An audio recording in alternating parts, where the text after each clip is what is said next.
Yo, what is up, my fellow rich boy? A1 like 6 sauce can never take a motherfucking loss. Today, we about to react to the fighting business as always. We're to react to UFC 305, Du Plessis versus Adesanya Deeper Dive. I'm gonna be honest with y'all niggas, bro. This card is for Africa, bro. We got white black people and we got actual black people. You feel what I'm saying? Like this shit about to get bro. We got the white nigga and the black nigga, like. This card is all about African champions, bro. But let me stop trolling, though. Real shit, though. This is actually an interesting ass card, and we're gonna get right into this bitch, because y'all know me, man. Yeah, man? So, before I even get into this shit, like, bro, if y'all want more videos like this or more videos like anything, just leave a comment, bro. You feel what I'm saying? It could be one comment. I'll be like, all right, bet. I record another one. You feel me? And be like, who the fuck is this fake African? I never See, I told you. Fake Africans already. said that. I was like, okay, there's a new African in town. He's in the middleweight division. I think I remember him. Maybe I'll see him down the way. That's crazy. We all thought a new era had begun at middleweight at UFC 293 when the dominant champion was defeated by an unlikely underdog, and I knew Strickland was gonna beat Izzy just because Izzy was so active. He gonna end up like Volkanovski, sadly, bro. Like when you too active in this game, it breaks you down. sent packing. Pause. I had a different plan for this. The first chapter was written at UFC 297, and another new middleweight champion walked out of the octagon that night, further cementing the idea that a new era. Actually, let's hold that thought for now. Adesanya, get your back in the UFC so we can settle the score. Because this man, love him or hate him, is fully capable of turning the clock back and. Do y'all love Izzy? Put in the comments. Do y'all love Izzy? I fuck with Izzy. It's just he just need to humble himself a little bit. But now I feel like he humbled himself. I feel like he gonna come on top. You feel me? Bringing the middleweight division back to square one, and you can't doubt him for a second. I'm looking to take his head off. At UFC 305, a fight we all wanted to see but thought we would never get is actually upon us. Du Plessis risks his middleweight title against one of the best fighters of this generation, Israel Adesanya. Yeah, if I catch him with that shot, it's over. The title's on the line, but as I'm going to demonstrate in this video, it's personal between them. And beyond the gold belt, the title of King of Africa is at stake. This is his. Come on, bro. King of Africa, bro. This shit right here, B. This shit for the trenches. I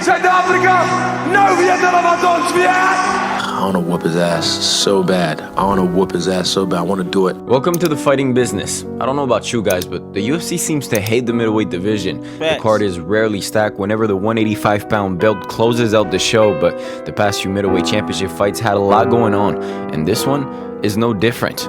Two elite fighters, check. Gold belt, check. Hatred and personal dignity on the line, most definitely. This is one of the biggest fights of the year. I'm going to need the whole video to explain why, so. I feel like the biggest fight of the year is going to be Ilia Topuria and Max Holloway. I feel like that's going to be the fight of the year. if Topuria got a chin and Max just don't get cracked. You know, man? Here goes. The fighting business is my favorite channel going right now. One of my favorite new channels going right now. Well, I mean, did those belts ever go to Africa? As far as I know, it came to America and New Zealand. I'm going to take a belt to Africa. I'm the African fighter in the UFC. For the record, when he first said this, I thought and to this day still believe that Dricus was talking in the context of geography. He lived and trained in South Africa, while Israel trained outside, so that would make DDP a champion representing Africa. I thought it made sense, but when Israel learned about this, well... Listen, bro, is he not wrong, bro? That's like, you feel me? I ain't gonna get educational with y'all niggas, bro, because y'all niggas like the, yo, bro, you don't know what the fuck you talk about, bro. Like, I don't got time for that shit right now. But I'm gonna let the fighting business cook, then I'm gonna say what I gotta say based on what he say compared to what my man Izzy had to say. Because I agree with Izzy. I feel like he's speaking some facts. I never ever did that to him. I never discredited him as an African. I just, okay, there you are. Cool. You want to make a fight? Cool. I've never questioned that. But who the fuck is this cracker to tell me who the fuck I am? Who the fuck Kamaru is? Who the fuck Ngannou is? I'm like, are you dumb? Oh, shit. Let's run that back. My man bobbing his shit. Kamaru is. Never questioned that.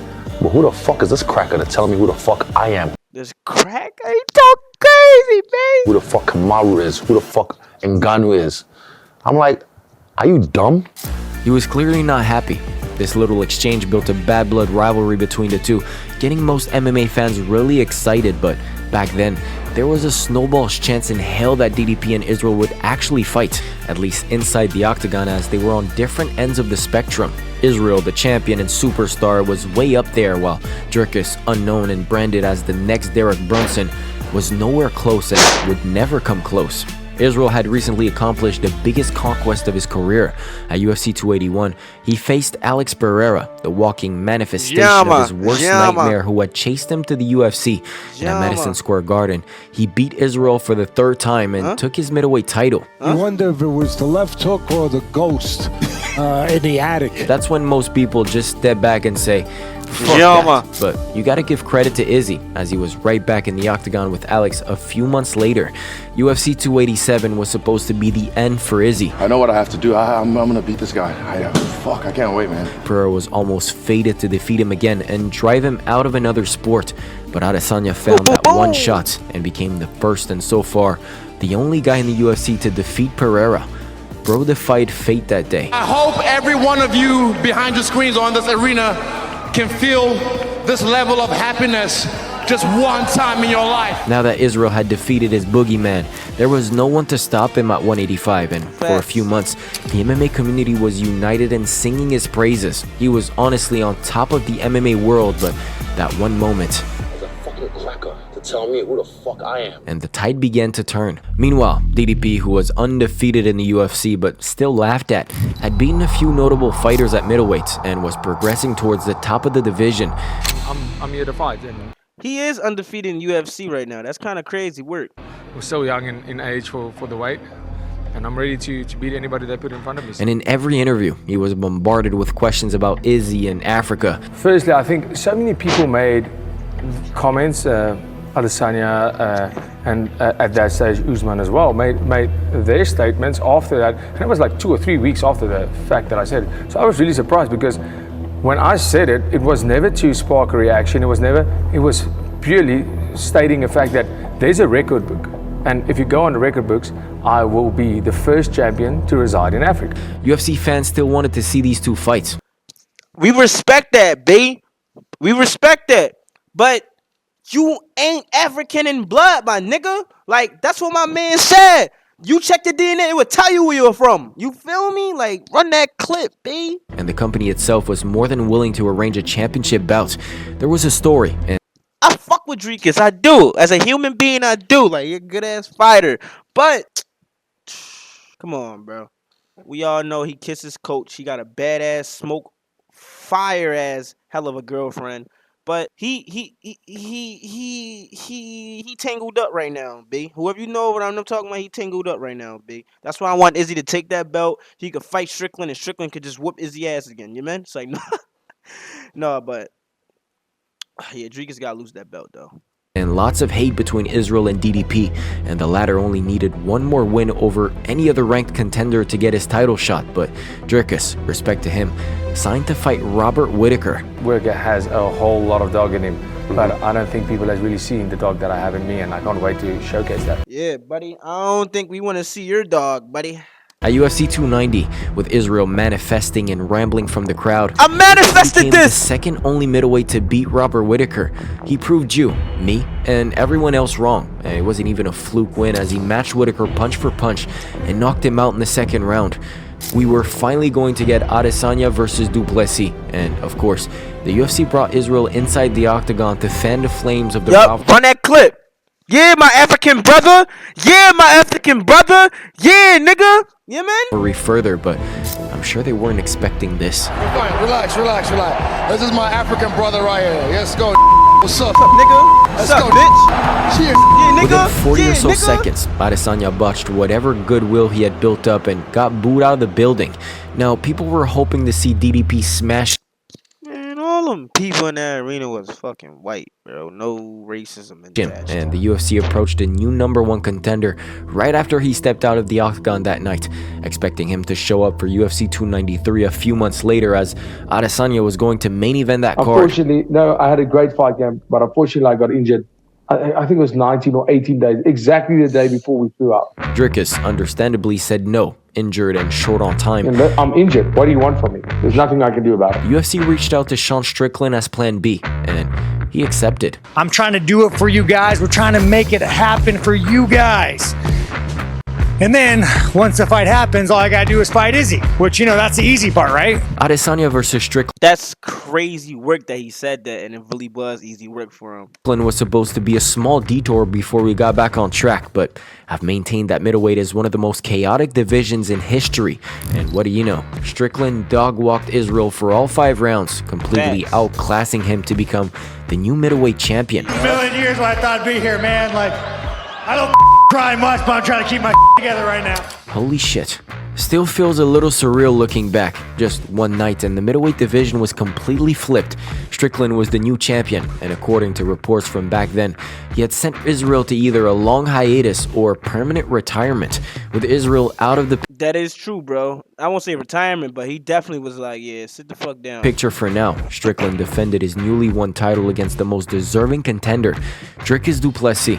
Like I said above, this match signified a new era for the middleweight division, and to commemorate this new chapter, Strickland and du Plessis went through a war for 5 rounds, and the decision was razor close. Strickland believed that he had won, and I can see why, but at the end of the day, we had a new champion in DDP, an underdog who had risen to the top of the division, but who was he going to face for his first title defense?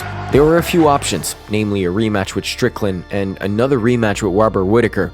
Both had recently won and had a decent case, but the UFC ultimately decided to award a returning Israel Adesanya the first shot at DDP. Deserving? Not really. Strickland had a razor-close fight with DDP and beat Israel, while Whittaker is on a 2-fight win streak, with his recent W being a knockout. But I can see why the UFC decided to go with Israel, who is a much bigger star, but beyond that, this is a fresh matchup, and the animosity is still there between these two. I won this belt from South Africa. I didn't travel anywhere else. That was the only thing that I stated. So never discredited anybody, but quite frankly, I don't really care about how it rubbed him off the wrong way. I don't care. I don't really give a fuck where he's from, but I'll show him who he is. Facts. Yeah, whatever that means. I'm glad you took up golf, because, you know, that's a retirement sport. I can understand. Get off his dick, bitch. Playing golf. Might as well cash on it before Izzy actually goes away from the sport, and I feel that sentiment is pretty widespread among fans too. Defeated by Strickland in embarrassing fashion and pondering retirement, Adesanya is pretty much done at the top level, and DDP is going to destroy him, but I'd like to remind you, whether you dislike him or outright loathe him, you are looking at one of the greatest middleweights of all time, and you don't want to count him out. And he's came back and he's just looking scary, mate. Like, I don't even want to spar the bloke anymore. He's hitting hard. He's hitting harder than he's ever been hitting. He's got some kind of new strength and power that I've never... Yeah, he's scary. He's looking scary right now. At this point, I think it's safe to admit, DDP is actually a really competent striker, even if he is awkward at times. If you can hang with Whittaker and Strickland on the feet and pressure them, then you're really damn good. You're right. You know, we talked about he's a little unorthodox, but he's had great success with this, and he sets it all up with these feints and fakes. Factor in his wrestling and punishing ground game, and you get a nightmare matchup for a striker. Dricus fighting Sean displayed a level of pressure that he can put, which is, you know, to stop a pressure fighter like Sean. I thought that was pretty impressive. He's tough and dogged in that effect. And then we saw Sean have a lot of success against Adesanya, pushing forward, pushing that pace, being in his face. So you'd have to, you know, make the connections that's what Dricus is going to do to Adesanya. But Israel is not just a plain striker, but one of the all-time best in the UFC. Because when he's striking all cylinders, he's attacking you from head to toe with both sides. He lost to Strickland, who in hindsight is a horrific style matchup for him, but make no mistake, Israel Adesanya is still an elite kickboxer with superior movement and near flawless technique, and taking him down is easier said than done. Holding him down, good luck. I do not see Israel Adesanya losing this fight. Dricus is going to pressure Israel right from the start and push him on the back foot. That's what Strickland did at UFC 293, but DDP does not have the defense of Sean Strickland, and senselessly pressuring someone like Izzy is going to end up badly for him. This is where his grappling game will have to compensate. He mixes in his grappling with his striking successfully, and Israel is going to struggle. Maybe Dricus have come in beating everybody, you know?